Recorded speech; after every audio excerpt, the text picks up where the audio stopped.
Welcome back to Age Better, Steve. Thanks for having me back, Barbara, the notorious BHG. Listen, the last time you were on the show, I want to say over a year ago, you and Heidi Skolnick were on talking about your previous book, which was amazing, The Whole Body Reset. But now you're going to be talking and telling us all about the details of the full body fat fix. I read this book. I love this book. You have gotten me obsessed. Just like with the last book, you got me obsessed about protein timing. But now you have created in me an obsession with the gut microbiome and inflammation. So we're going to go into details. So tell us, Steve, what inspired you to write this particular book? And is it like, how does it build on the whole body reset? And how is it different? Well, it's been very interesting for me. I think that the idea for this book came from simply going through life and noticing a very specific phenomenon, which is that when I used to drive up from New York City and various wealthy communities up to upstate New York, where I grew up, I noticed that the further you got into lower income communities, the heavier the people got. And then when you went back to wealthier communities, they got thin again. And I wanted to get to the bottom of that. And we're told all the time, well, it's too many calories, calories in, calories out. And that didn't make sense to me. And it turns out it's not calories. It's not calories at all. In fact, a study was done in Minnesota that found that wealthier households not only spent more on food, but they spent more on sweets and snacks than lower income households. So it's not even that people are in lower income households are overeating. There's something else going on. That something else is chronic inflammation.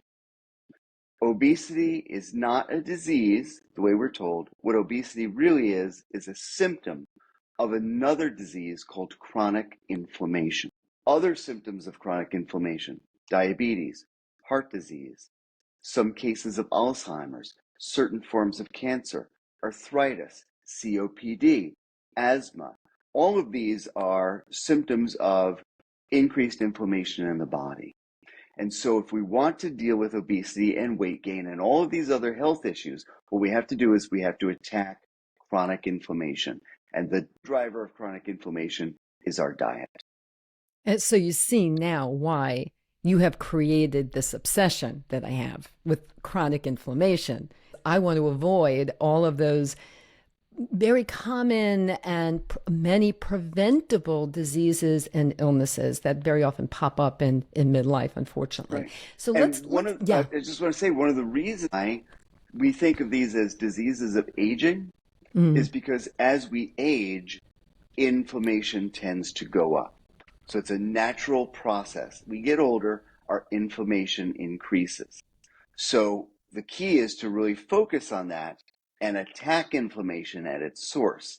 And the source of chronic inflammation is a dysfunctional gut microbiome. Microbiome. Okay, let's jump right to that and its significance to our overall health and wellness, as you just pointed out, and why people should really be who are trying to lose weight, should really focus on their gut health, which you make a very clear connection in your book between all three: gut health and inflammation and weight loss and weight management. My understanding from having medical experts on the show talking about the gut microbiome over the last 2 years is that we really want a varied gut microbiome, almost like a jungle in there. And as you just Right. pointed out about getting older, as we get older, our gut microbiomes actually naturally become less diverse. So we have to work even harder to make them more diverse. So talk to us a little bit about all those connecting dots, please. Sure. If you have a backyard bird feeder, you know that if you put one kind of seed out there, you're going to get a couple different kinds of birds. Whereas if you put a mix of different kinds of seeds, you're going to get a wider variety of birds. So the same thing applies to your gut microbiome. It's like a national park. It's like the Yosemite of you. And what you want to do is ensure that all of those different microbes, there are about 100 trillion of them in there, about 5 pounds worth. 5 pounds of you is actually microbes from your gut. You want to make sure that you're feeding them a wide variety of different kinds of plant fibers because they all eat different things. It's sort of like, think about Yosemite, right?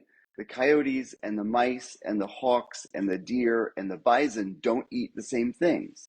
They Right. eat different things, and then they integrate together and create a healthy ecosystem. So what's happening in our diet today is that we eat more and more processed foods, more and more, fewer and fewer specific kinds of, different kinds of foods. We're starting to starve out our microbiome.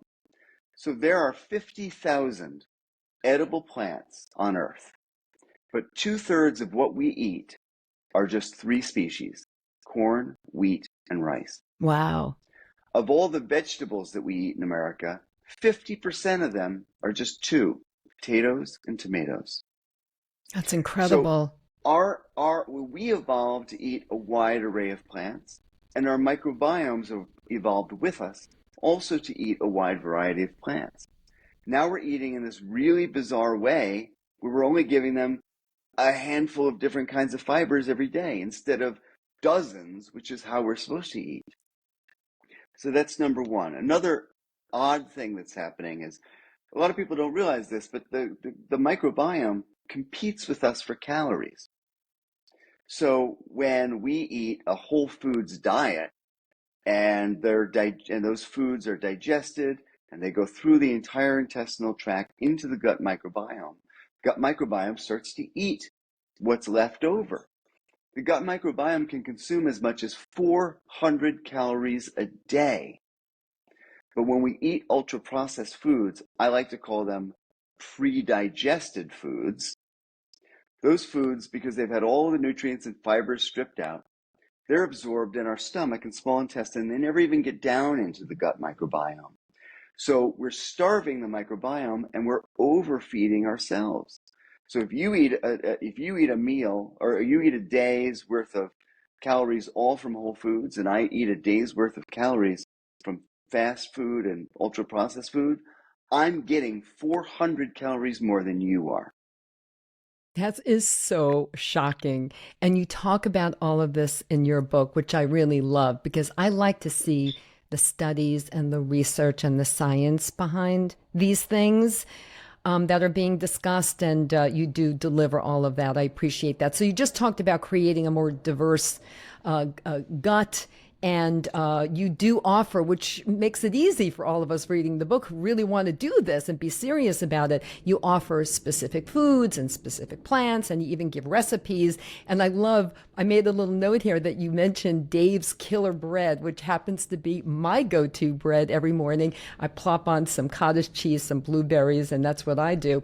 So, tell us about some of the power foods that you recommend in addition to Dave's Killer Bread. Sure. Well, what's interesting is a study from the American Gut Project came out just a couple of years ago that found the people with the healthiest and most diverse microbiomes ate at least 30 different plants every week, which it sounds like a lot, but honestly, it's not. I mean, if you would have one slice of Dave's Killer Bread, you've already knocked out 21 plants right there. Um, Incredible, isn't yeah, it? but if you have a salad instead of getting the romaine or the iceberg or the kale, get a spring mix. You could quadruple the amount of plants you're getting. If Yep. you get a can of peanuts, get a can of mixed nuts. If Yep. you're going to have berries, get mixed berries. Whenever you mix up and add new plants, then you're creating diversity in your diet, which means you're creating diversity in your microbiome, which means that you're filling that bird feeder with different kinds of seeds and getting as many different kinds of microbes as possible.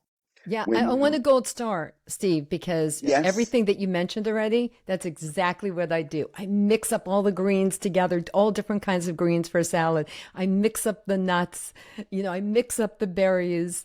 And, right. again, because I'm so obsessed with this mixing up the diversity of my gut microbiome, because I Right. really believe that this is all true and scientifically backed, that if we can douse the flames of inflammation in this way, we will go a long way in helping us all to age better, right? And you can do this so quickly. You can do Yes. I set up a 7 day challenge. And the idea is how many different plants can you eat in 7 days? Now, you got to get to at least 30. When I did it, I got 65. I consider myself the world record holder. I challenge your listeners to see if they can beat me. And there's a They simple can. tracking Come on, log. everyone. You can do it. You can beat Steve. Yeah, beat me at it. There's a simple tracking log in the full body fat fix that Hmm. allows you to shows you how you can do it really, really simply. And we're not talking about like going out in your backyard and grazing on the lawn. We're talking about pizza, we're talking about pasta, we're talking about sandwiches. In fact, I even have a firefighting five, which shows you how you can eat 30 different plants in a single day. Again, pizza, pasta, desserts. It's very, very simple to do. It's very It's is a matter of really adding, what I would right? call it. Yep. Yeah. No, rule number one, never eat ice cream naked. If you're going to have ice cream and it's, relatively healthy dessert, every froyo shop in America has walnuts and peanuts and blueberries and raspberries. That's how you dress up your dessert. And instead of it just being a dessert of bleh, now it's a dessert with 4 or 5 different plants in it. And you're feeding your microbiome and making it happy. So let's like segue over to protein timing. Mm-hmm. We now know from your book and from a lot of other research that protein is important, especially as we get older. A lot of people are already getting enough protein in their diets. It depends upon, how you exercise and how you live, what your age is. And as you get older, we need it even more. And as you pointed out very clearly in your other book, The Whole Body Reset, that we need it earlier in the day or else you're at a protein deficit. So talk Right. to us a little bit about that and how you have, that has a playing role, a starring role in this book. Sure. So if you make a muscle, feel that bicep right there. That's about 5% of your total skeletal muscle mass. That's how much we lose every decade after age 30. And the reason is because we develop something called anabolic resistance. Essentially, it's a fancy way of saying our bodies have difficulty taking the protein that we eat and turning it into muscle. So when my 16-year-old daughter has a glass of milk, she gets 8 grams of protein. Her body goes, yes, let's start rebuilding some muscle. If I have a glass of milk with 8 grams of protein, my body says, whatever, I'm not impressed. It's almost like the make muscle button gets dulled as we age, which is why we keep having to hit it harder with larger doses. So the average American eats about 90 grams of protein a day. And that's actually about what you should eat. The problem is we tend to eat 60% of it at dinner time. Right. So we start breakfast, we have a Danish, a donut, a cup of coffee. Even if we're eating healthy with oatmeal and almonds and blueberries, we're still not getting the amount of protein that we need. Women need at least 25 grams of protein and men about 30 grams of protein to start the day. And if you don't start your day with that amount of protein, you are in muscle loss mode that day. So every day is a muscle gain day or a muscle loss day. And if you have more muscle loss days than muscle gain days, that leads us to something called frailty, which is where you begin to have difficulty doing everyday tasks as we get older. It seems to be a natural process. It is not a natural process. It is something that you can prevent and even reverse with a combination of protein timing and some, relatively modest exercise. In fact, studies show that people in their 60s who eat using this method and then weight train have the exact same results as people in their 20s. Yeah, it's So this incredible. idea you Hmm. can't build or maintain muscle as you're older, wrong. You Wrong. can, but you have to eat right in order to support it. Right, right. No, it's amazing. It's all science backed, and I've been following because I have a very real interest in bone health and bone loss and bone density. Really goes hand in hand with muscle sarcopenia, muscle loss, and so this is of great importance to me, especially as I'm getting older. But getting back to protein, so you do recommend, of course, 25 to 30 grams in the morning as well. And one thing that you do recommend is whey protein, especially isolate, if I'm pronouncing it correctly. Whey Well, there's two, protein as a yeah. but tell us about that. What do you recommend? So there's two types of whey protein, isolate and concentrate. I'll get into the difference in a moment. Hmm. But whey protein is particularly high in an amino acid called leucine, which is sort of the magic muscle maker for older people. So as we get older, it becomes more and more important to kind of focus on that. You don't have to have it if you don't like it. If you want to eat Greek yogurt or cottage cheese, if you're vegan and you want to eat a combination of plants to build up that protein, that's fine. But the easiest, simplest, and most effective way is with whey protein. I make it in smoothies. Sometimes I'll mix it into yogurt, or I'll mix it into like cereal with milk. That is definitely, a way I recommend. There are two types of whey protein, as you mentioned, Yeah. concentrate and isolate. Hmm. Concentrate is more caloric, and for people who are much older, people in their late 70s, 80s, early 90s, who are having difficulty holding on to mass, it is not a bad way to go. The Okay. problem with concentrate is that it's heavy on lactose. So if you're at all lactose sensitive, I recommend whey protein isolate, Mhm. which has had the lactose pulled out. Right. So if you have any lactose sensitivity, the guy on the bus next to you will be very happy that you chose isolate over concentrate. Well, since reading your book, The Whole Body Reset, I have been using isolate whey protein. So thank you for that. In smoothies with a lot of other stuff. I Right. put in kale and I put in a little yogurt and lots and lots and lots of frozen blueberries. Well, Yeah. that's the fun thing about this 7 day challenge. I like to say that this isn't really a diet, it's a scavenger hunt. And so what can you do? What did I not eat yesterday?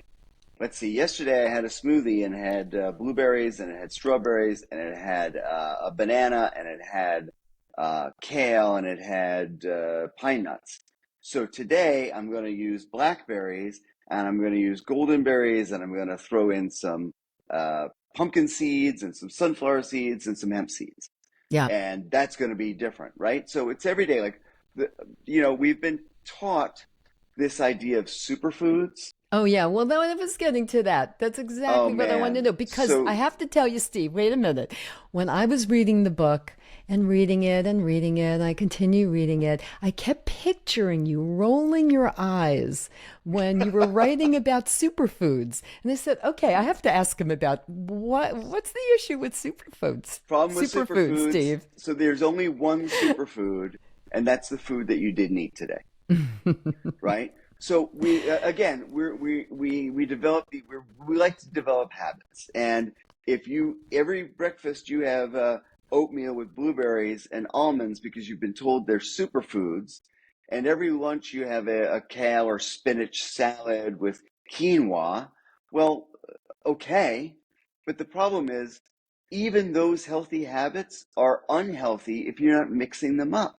Yeah, So those aren't superfoods; they're kryptonite. good point. And it becomes easy in the diet guru business. It's easy to come up with like, here's the 10 or 12 or 15 superfoods that you should consume.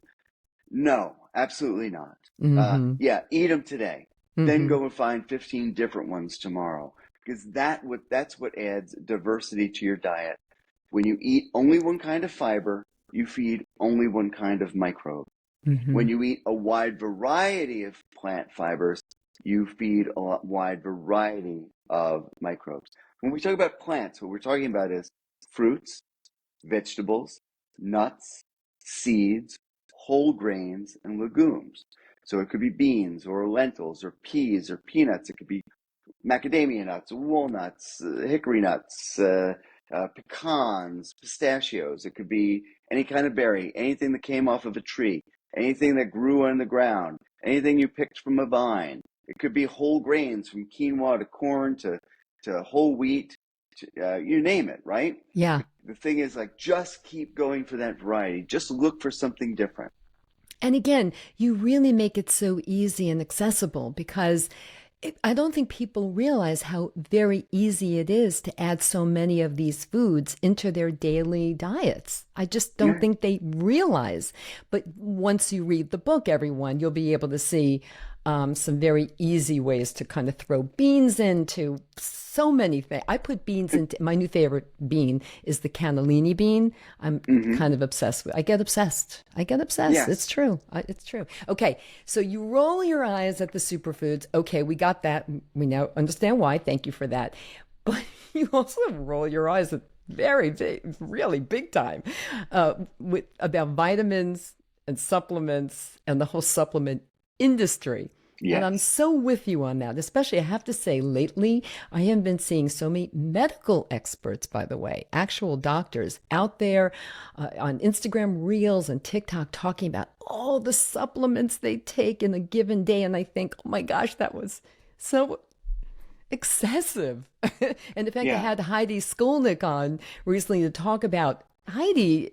Is this just me? Is this excessive, or is this what we should be doing? But anyway, so you Well, have you have the you know same what's great about view. supplements? You know what's great about Yeah, supplements, let's hear. especially vitamins and minerals? Yeah, They're very profitable. They're totally. extremely And profitable, not regulated. and not regulated. And there Mm-hmm. is a very good reason why so many uh, internet experts and conspiracy theorists are trying to sell you supplements because the markup is amazing. But Amazing. but let me tell you, there's maybe if you go to your doctor and your doctor says you are low in vitamin D and recommends a vitamin D3 supplement, great. If you're concerned about calcium and they recommend a calcium supplement, great. If you're older, and by older I really mean 75 and up, you might want to consider a vitamin B12 Right. supplement because as our digestive tracts age, we begin to have a little bit of difficulty absorbing B12. We eat enough of it, but sometimes we have trouble absorbing it and need more. Beyond those three, it doesn't work. And It's and really interesting, isn't it? it's so interesting.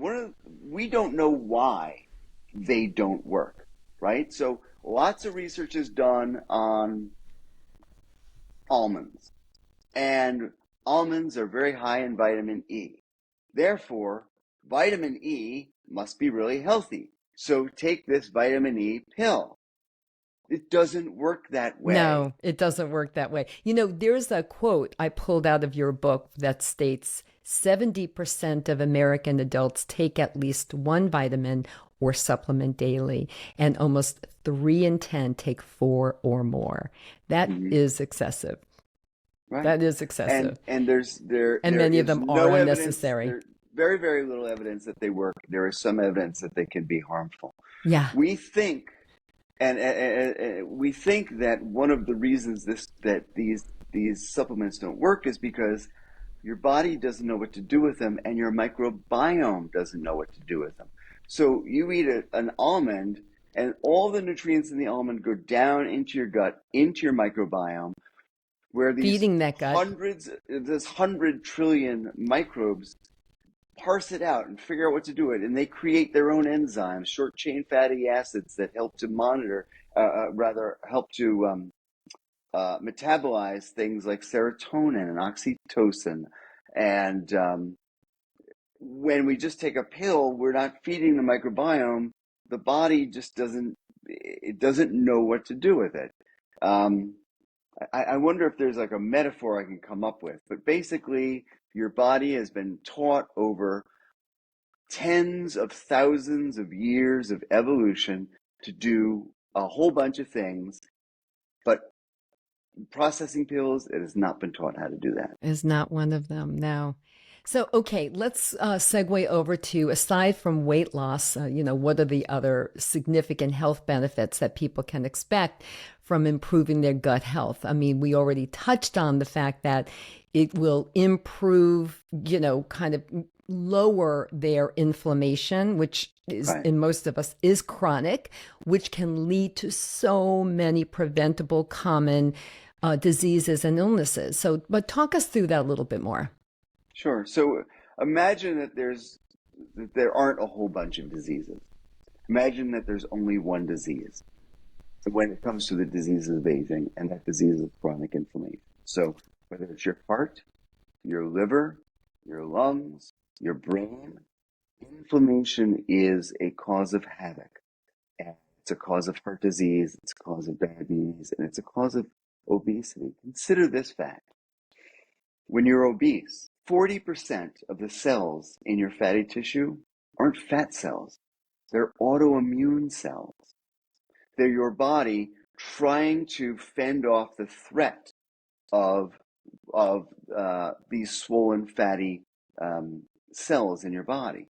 So the obese that big hard belly that we get when we get overweight, it's not fat cells, it's autoimmune cells jamming in there, trying to manage an inflammatory situation. So whenever you feel like, oh, I've gained weight, try to think, I'm on fire. I'm not fat, I'm on fire. You know, I think one of the worst things about about weight and body issues is that we blame ourselves. We call ourselves fat. We let other people, make fun of our weight. Oh, we're fat. We feel fat. Mm-hmm. But if you had hay fever and your eyes were runny and your nose were runny, you wouldn't walk around going, "Oh, I'm such a crybaby." Mm-hmm. It's the exact same thing. Mm-hmm. It is your body's reaction to a autoimmune problem. Obesity and hay fever are the same thing. They're just two sides of a coin. Two sides of a coin, all connected to the same root cause. And it's very interesting because with this whole conversation now about Ozempic and Wegovy and the other medications, of course, weight is very much on people's minds, and how basically those medications are telling people, I think the message is that, weight is an obesity is a disease. But Mm-hmm. what you're saying, and in your book, is that it is not a disease, but it's connected to something Right. that It's a really, symptom. it's a symptom. Yeah. It's a symptom. So when you attack the symptom, you're not attacking the disease. And also, the comparison or the connection I want to make here, too, is that with a medication like Ozempic, you're kind of giving up control in a way to a medication that's going to help control you and your cravings and so on and so forth, if I understand how these medications do work. Whereas what you're really proposing in your book and with this plan is that you can, in fact, control a lot of this. You can control how you eat, what you eat, even when you eat. And that's what you're encouraging people to do, right? I would say I don't want people to think, okay, I can only eat between these hours or on these days or when the moon is full. I can Right. always It's not only eat intermittent certain fasting. foods. I can only eat keto. I can only eat paleo. I can only eat vegetarian. I can only eat stuff that grows in the Mediterranean. It's not like that. No. It's not the situation. The Hmm. situation is you need to increase the variety of foods that you eat. If you are an obsessive pizza aficionado, then eat your pizza. But get some artichokes on it, or get some onions, or some broccoli, or some black olives, or Yeah. some red peppers, right? Yep. That's what I Mix it do. up, or add a bunch, or get some different every time you order, get something different. If you like pasta, get some broccoli or cauliflower in that pasta. Try different kinds of pastas like chickpea pasta or red lentil pasta, Yeah. or even just whole wheat pasta. Again, we talked about ice cream. We talked about cereal. Top your, what if you like, if you have a cereal that you love, great. Today, put one kind of berry, one kind of nut, and one kind of seed on it. Tomorrow, put a different berry, a different nut, and a different seed, Mhm. right? Don't change the way that you eat, but rather increase the different kinds of plants in your diet. Eventually you might find that you're eating less of the unhealthy foods Right. That is because the you're starting to goal. focus more on these plants. But that's not step one. Step one is eat the way you eat, but start getting more different plants, nuts, seeds, legumes, whole grains, fruits, and vegetables into your daily diet. Right. And then See if you can hopefully get to they'll edge 30, out things like sugar. right? We haven't talked about sugar, but, that is a high calorie item and also something that has been connected to inflammation in the body Yes. and obesity, of course, and really isn't all that good for us. But I mean, like you, I don't believe in giving up everything for a few things. But hopefully, I think the goal here is that, as you just said, you keep adding in all the good stuff, and then maybe in time, some of the bad stuff will kind of ease out of your lives. Or swap the bad stuff. Yeah, If you don't get the cake, get the pie because the pie comes with some fruits. I'm a pie person anyway, so Pumpkin good. pie is loaded with fiber. It's so healthy for you. Get the ice cream with don't get the ice cream cone. Get the banana split. Right? Yeah. It's just look for those opportunities to add those plants in, and eventually you'll start to you can move away from the unhealthy stuff, but make that job one. And again, you can remake your microbiome in 7 days. Yeah, no, it's And absolutely true. And again, I have had some medical experts on talking about the gut microbiome, and that's all they do. That's all they focus on mhm, in their labs. And they say the same thing that you can change your gut health. You can change the diversity of your gut microbiome. It's possible. right, and it happens very quickly. That's why I have in the full body fat fix. That's why I have this 7 day challenge. Yes. I even have like the firefighting five, like I said, it's 5 foods that give you 30 plants in a single day. That's how easy this is. Um, so Yeah, no, really you've focusing on made that you've and made it having easy. fun. You've made it, but now I just want to segue over to you've referenced exercise, how important it is, strength Sure. training. But are there some specific exercises that are really work with this plan to help us maximize the time spent exercising? Well, I To wanted to really look at, douse the flames of inflammation right. is always the I goal. mean, what is interesting is that studies have shown that people who run half marathons have healthier microbiomes at the end of the race than they did at the beginning of the race. So that's a new microbiome in Yay. 2 hours. 3 if it's me. What about But marathon runners? I want to know because I'm a 5 hour marathoner, pretty slow. So great. is it even doubly good? The I'll have to theory look is that that up in my Funkin' the Wagnall. theory is that the theory is that when you're creating lactic acid, which is a byproduct of exercise, Mm. the microbiome can feed on that lactic acid. So Mm. it helps to improve the microbiome. But I wanted to look at different studies that looked at exercise in the microbiome specifically.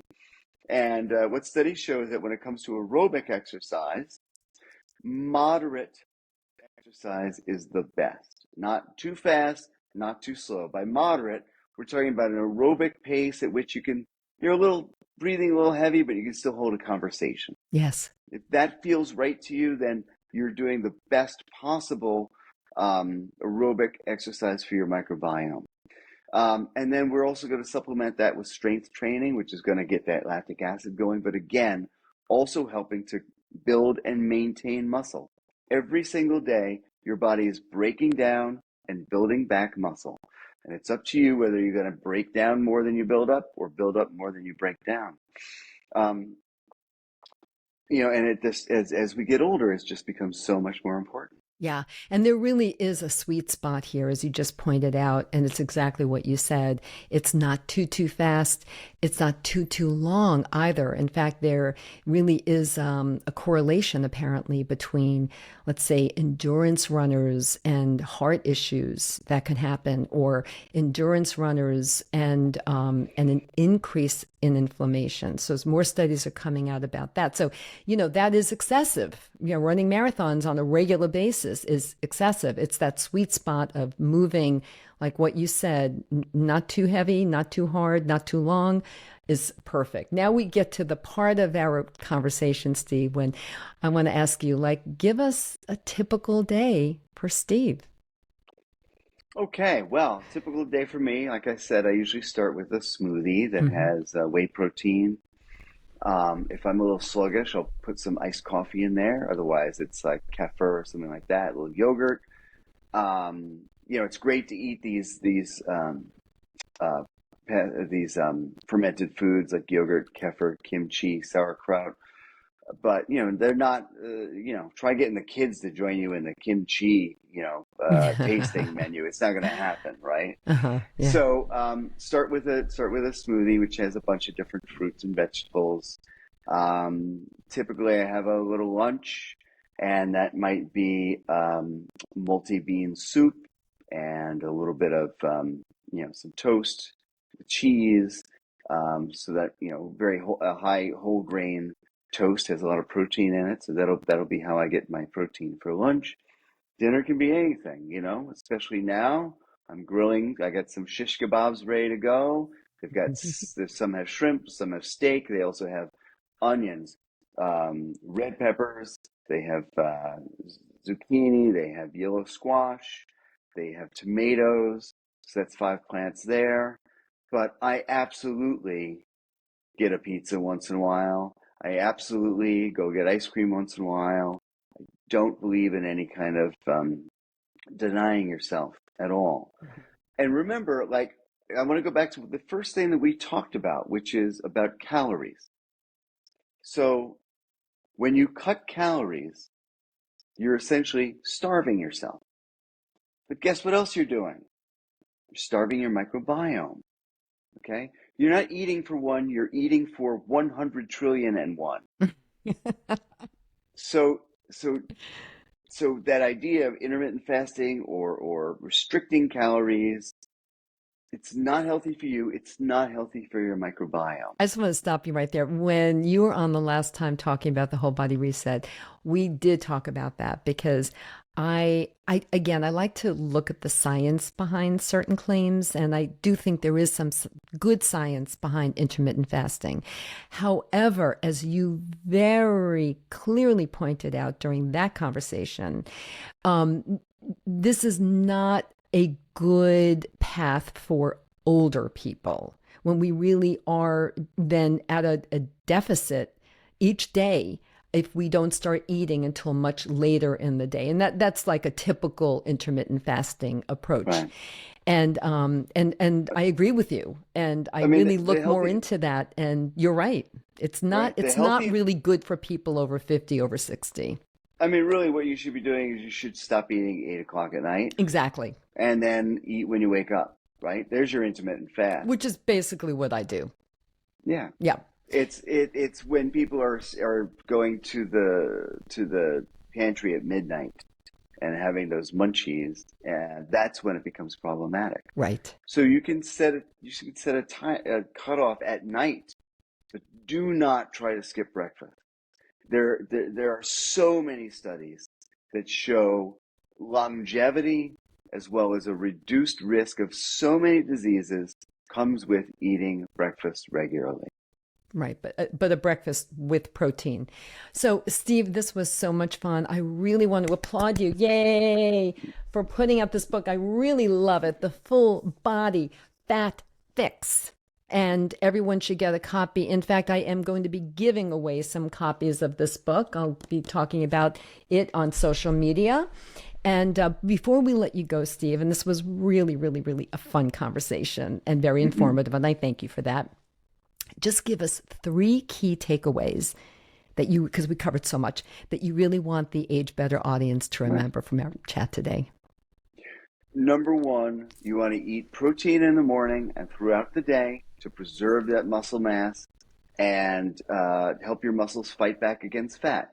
Right? There's a battle going on in your body. The good guy is muscle. The bad guys are fat and inflammation. They're working together against you and your muscles. So who are you going to feed? Who are you going to take care of? That's number one.